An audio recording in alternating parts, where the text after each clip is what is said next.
I'm in the woods near Mucklestone in Shropshire, and I've just come across a wonderful waterfall. Of course, yesterday was lots and lots of rain, and so this waterfall is going quite well. Well, I can't say much about a waterfall other than 30 seconds worth of water falling, but it's a little bit interesting, I suppose, if you're into waterfalls.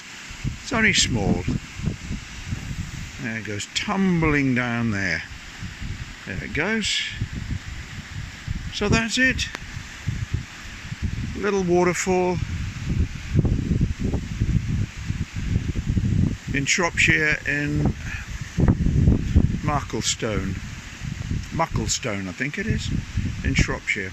So thank you for watching, and thank you also for those who have subscribed. Bye for now.